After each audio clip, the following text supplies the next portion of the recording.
美伊戰事，我們趕快來看到是川普真的怕了。這個時候，伊朗說要暗殺威脅，逼空軍一號突然間被調包哦。另外呢，美軍的最高將領現在急找戰爭的退路，因為川普打不下去了。另外還會關心到的是，德黑蘭打垮了美國中東霸權，全力硬剛，一直要到2029嗎？怎麼回事？今天來做深度的分析。好，美伊戰爭，我們現在看到雙方現在互瞄的地方地點就是在荷姆茲海峽的海上的海權，現在大家都在爭。美軍方面現在最新消息是直接癱瘓了試圖要穿越荷姆茲海峽甚至是阿曼灣的貨船。趕快來看到最新的新聞消息，這個是在8月11號的當天，美軍癱瘓試圖穿越阿曼灣的貨輪。那伊朗方面同樣的也是祭出了這個報復的措施，在8月11號這一天，這一架直升機它升空發射了2枚地獄火飛彈，擊中了巴拿馬籍的貨輪哦。再來同一個時間，伊朗也反擊了，是胡塞，因為他宣稱攻擊替沙烏地運送軍備的船只。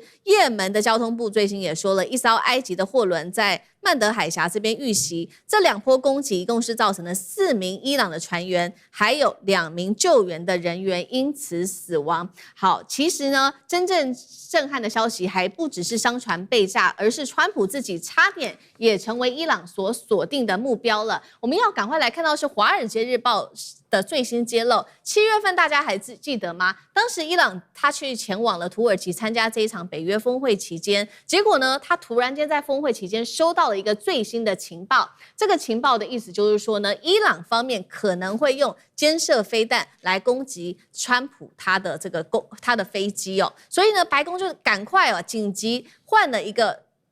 飛機來載川普回去哦。那麼，所以當時的決定是說，媒体還有包括了盧比歐、貝森特等人就會留在總統的空軍1號的飛機上面、專機上面。那川普自己呢，就秘密透過掩護離開現場，再搭另外一架軍機來飛離中東哦。但是這一件事情在事後，川普也開始做檢討了。他想一想說，其實當時這個做法似乎好像蠻危險的，好像不太明智哦。他認為說，如果說真的當時這個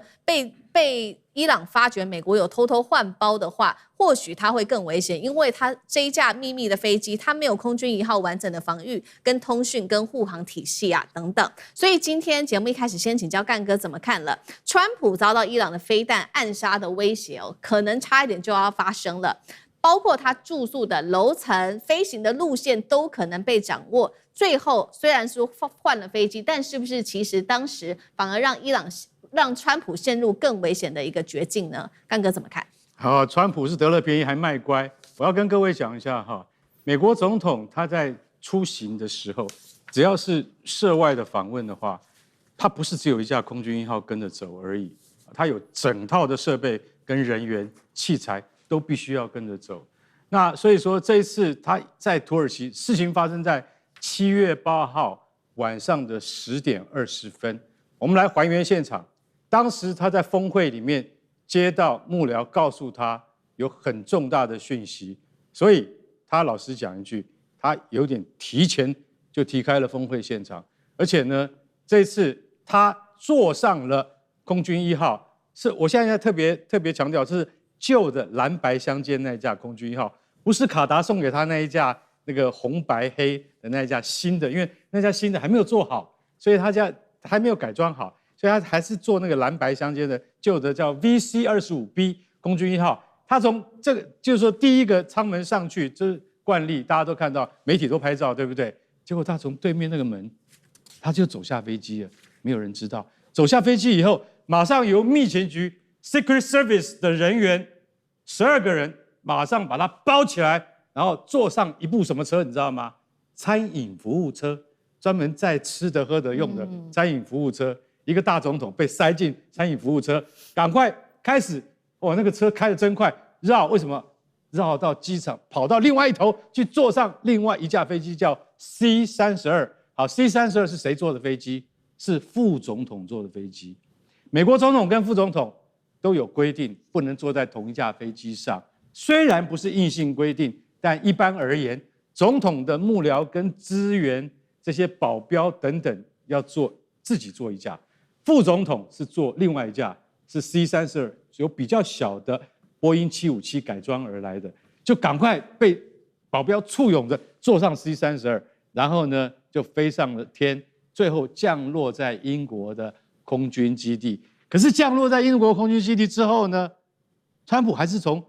舊的空軍1號下來，因為舊的空軍1號也跟着這一架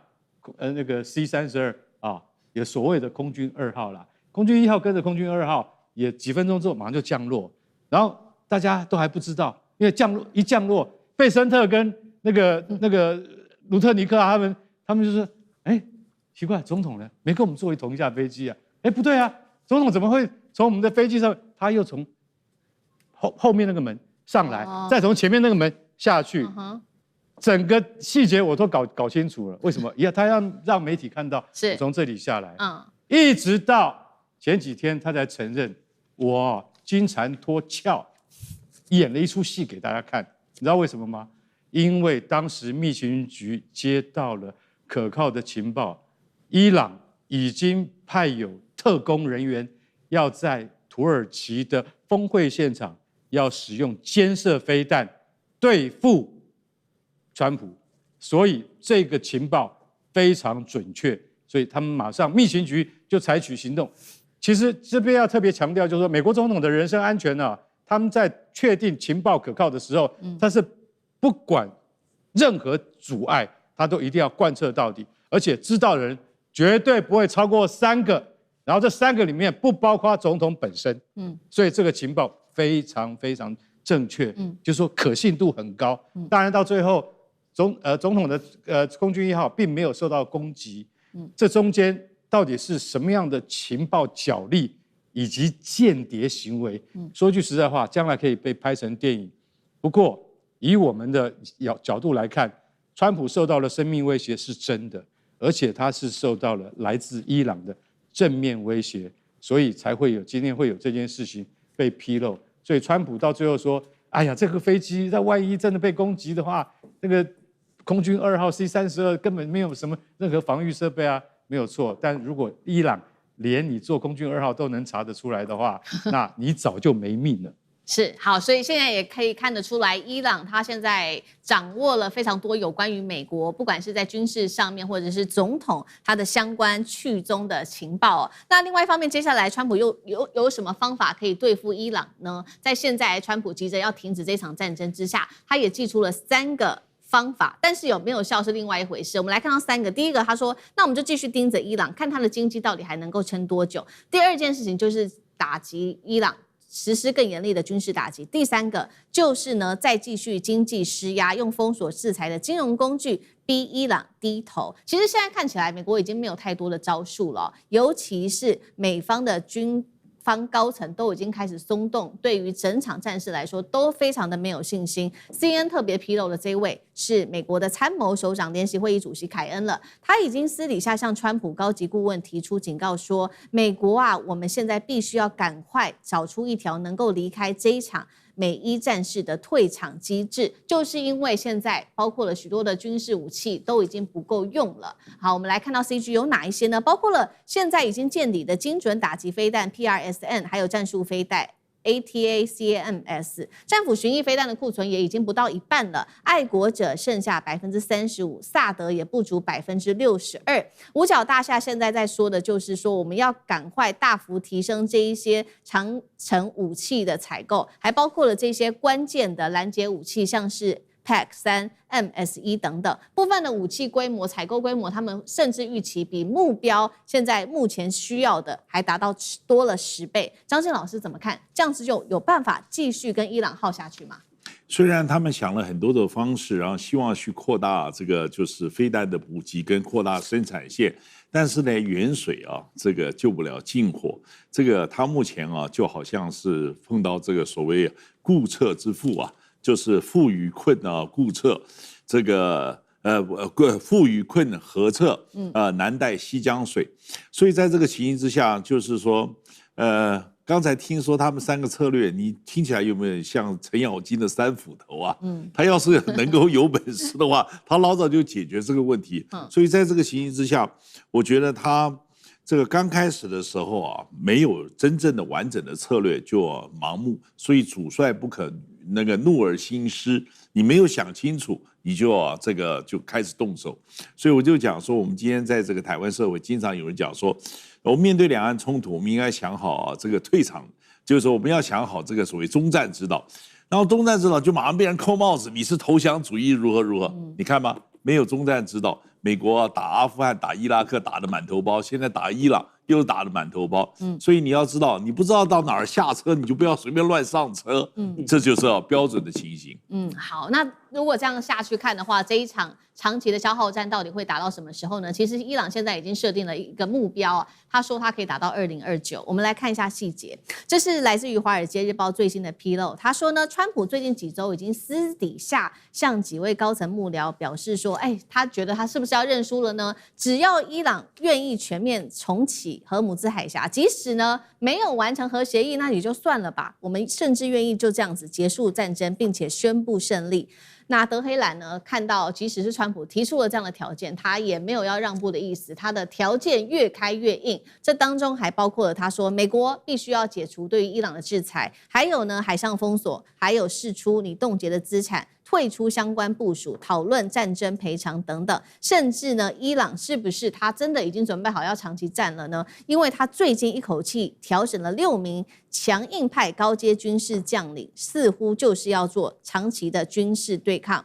伊朗的高層也放話說，伊朗可以一路撐下去，等到川普任期2029年1月20號結束為止。好，這話就直接放出來了。那另外一方面，我們看到波灣地區對於川普的不信任度持續的提高，3個國家現在說要一起來簽署共同防禦條約，也就是沙烏地阿拉伯、土耳其跟巴基斯坦。其中一個國家只要攻擊的話，其他的國家就視同被攻擊。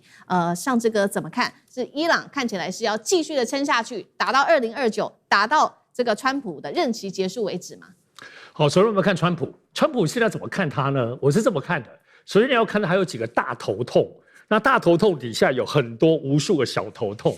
伊朗現在川普最大的頭痛就是伊朗不就範，這個不就範就不如他所願的，無論是上談判桌或者談包括這些核濃縮鈾以及包括荷姆斯海峽的部分的通行，這川普的這個大頭痛之一。第二個大頭痛，大頭痛是什麼？就是美國自己本身現在面臨現在整個。就是它現在包括以飛彈武器庫存不足、消耗過大、生產太慢，就武器這一塊，這是川普，特別是在這個7月23號對不起，7月23號就突然不打了之後的很大的原因，很可能就是因為這個彈藥不足，兩大頭痛。可兩大頭痛延伸其實都是還有小頭痛。我舉個例子好了，比如說他要生產很多的庫存的部分要彈藥，他就逼洛克希德馬丁。可洛克希德馬丁最近跟他有2個衝突，第一個衝突跟川普，第一個部分是好，你要我生產那麼多彈藥，但一顆薩愛國者飛彈最新的就要大概要5公斤的各類稀土。那稀土你美國政府要找，因為中國在管制嘛，他就丟回給他，就寫信給川普。第二個部分是最近很大的衝突，就是有關烏克蘭，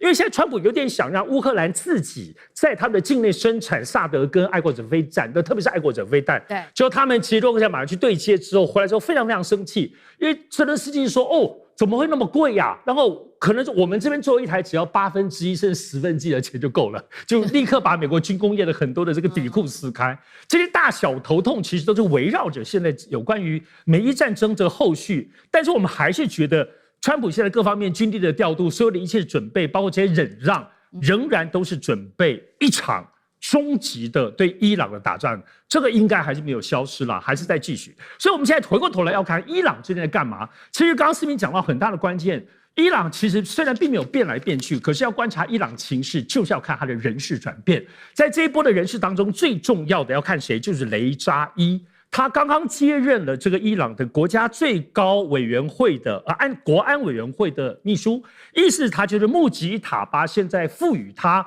那麼銜接穆吉塔巴個人最高的權力意志。那麼我們看這2天他上任之後就2天而已，這2天之後他有哪些轉變？首先，整個雷扎伊的部分表達了伊朗部分，第一個，對於所有包括這些胡塞組織啦，包括黎巴嫩真主黨啦，包括敘利亞哈馬士，所有這些兄弟當中大點名，告訴大家要一起努力一起對抗美國、伊朗，而且要求是要對美國、伊朗要求他們賠償。所以這裡頭有點在整隊的意思。第二個部分值得關注的部分是，先前跟阿曼談的荷姆斯海峽開放講得七七八八了，好像包括議會也在修法了。雷扎伊上台這2天，突然又整個收緊，沒有再繼續往前推進。那麼這裡外界有傳出，有可能是中國部分介入表態態度，因為就這2天，中國大陸呢，包括有派大使駐德黑蘭大使去跟雷扎伊見面了，跟包括外交部長見面了，表達中國的對荷姆斯態度是，中國認為應該要維持自由通行。他們委婉的啦，表達並沒有那麼支持伊朗收費，然後等等，但是強調伊朗有權，也應該跟美國